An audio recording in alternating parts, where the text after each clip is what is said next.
Hello everybody, I'm Rusty. I want to welcome you to Island Breeze Tropicals.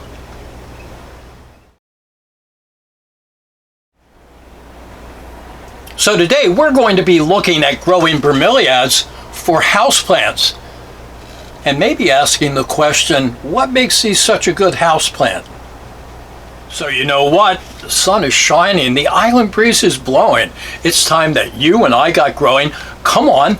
Let's have some fun, and why don't we talk about how we grow bromeliads so that we can have them as houseplants?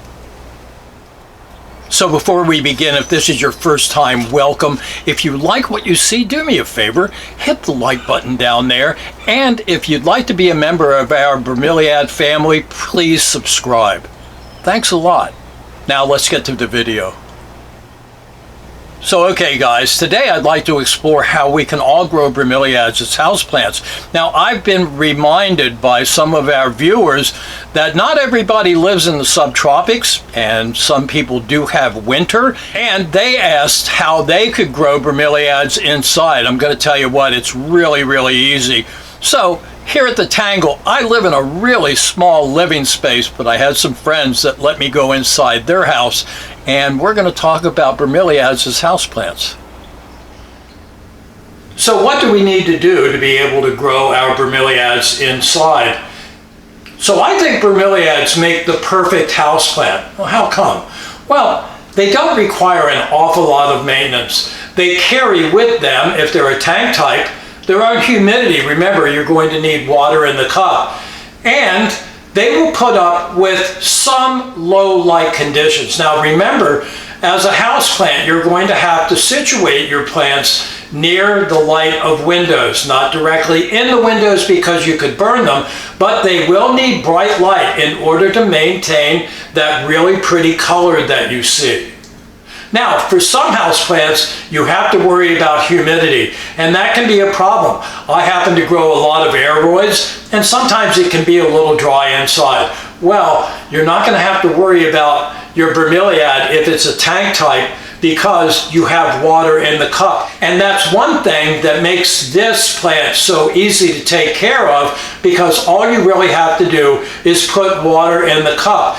Now, we've discussed this before, and the plant grows better if the substrate is evenly moist. That's not hard to achieve, but they carry with them their own humidity. Now, we're not going to go into tillandsias today, even though they are pretty easy to take care of inside, but they are so special that what we're going to do is have a separate episode on tillandsias that you can grow inside. So there are some bromeliads that are sold specifically for growing inside, and that's in the genus Guzmania. Now, in general, you're only going to get green foliage. Now, you can find them with colored foliage and this beautiful inflorescence. But if you grow a tank type like this Neo Gazpacho, you have this color all the time. So you may be able to see the bright light coming in through the window.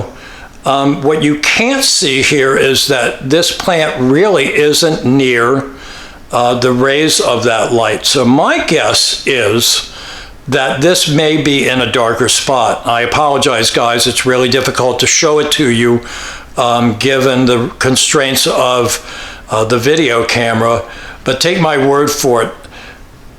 Now, you will have to maintain a certain amount of indirect light, and I think I can show you a little better. Let me move this plant. As you can see, this plant is getting plenty of light, and it's right near this window. Okay, so I know what your question is going to be, and you want to know how close should I put it to a window, and I can't tell you that. And the reason I can't tell you is that this plant is going to be growing differently no matter where you live. If you live in the subtropics like I do, the sun's going to be more intense. If you live further north from me, or if you guys in the southern hemisphere, you can extrapolate that. If you don't live close to the Tropic of Cancer, or Capricorn and you go in a direction where your sun is not as intense, you can have it closer to the window, but don't put it right in the middle of the window, because if you do, you may lens the light that's coming through and burn your plant. Now you can see that this is in a decorative pot, and the beauty of this is that you don't have to repot your bromeliad and put it in a decorative pot. Let me show you what to do. So we've talked about this on the channel before, but with your tank type bromeliads, you do not have to repot them and put them in a decorative pot with soil in it. You only have to do pot in pot, and that's all you really have to do. So that makes it easy. One other easy thing about it is that you can take your bromeliad, you can take it out of its decorative pot, and you can take it to the sink, and you can put water in it, put it up on the drain board, and your plant is going to be ready to put right back into the decorative pot. Now you're going to want to make sure that you have water in the cup, and once you get water in the cup, I'm not going to do it here because I want to put this back on the table, and guys, it's not my table. Somebody's letting me use their kitchen. So, but just fill the cup up right there, let it drain, and then you can put it right back in your decorative pot. And we've shown you this before, but it's a simple matter of doing this. And there you have it. It's really, really easy. I think these are really a great houseplant. I know you ought to try them. So, okay guys, that's it. I hope you enjoyed learning about all of the wonderful possibilities that our bromeliads have as houseplants. So why don't we recap just a couple of points. So today we talked about mainly tank type bromeliads, and that's because they're so amenable to growing indoors. Now, watering. Well, you have to water, and you can water them right in the cup and they'll be fine. Although, as you saw in the video, I recommend that you take them over to the sink and then water them there, let them drain a little bit, and you should get the substrate that's in your pot a little damp too. They'll do just fine. And that provides all the humidity they're going to need in your house. Now remember, your house has humidity that we find comfortable, and that's not really enough for some of your plants. Not a problem here. Water in the cup. Okay, so why don't we go over light again? Really simple stuff, not rocket science. They merely have to have enough light in order to carry out photosynthesis, to make carbohydrates so that they can grow, and also to maintain their color. But the good news is that it would be really hard to do some irreparable damage to your plant. Generally, your only problem indoors is not giving your plant enough light and not too much, and that can be reversible. So if you notice that you're having a diminution in your color, all you need to do is move it into more light. Now, if you have it in a dark space and it's not close to a window, all is not lost.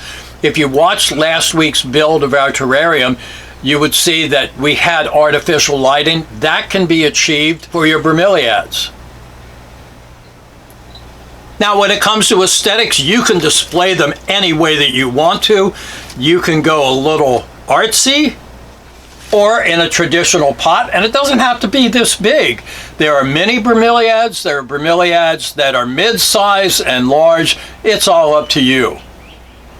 And when it comes to your decorative pot, you don't have to put soil in your decorative pot. You merely can do pot in pot, and that'll make it easy when you do go to watering and you want to take it to the sink. Merely take it out of your decorative pot, take it over to the sink, let it drain, and then put it back. So no matter where you are, I hope your sun is shining. I hope you have an island breeze blowing. I do know that you and I always need to keep growing and have lots of fun. Thanks for stopping by, and we'll see you next time.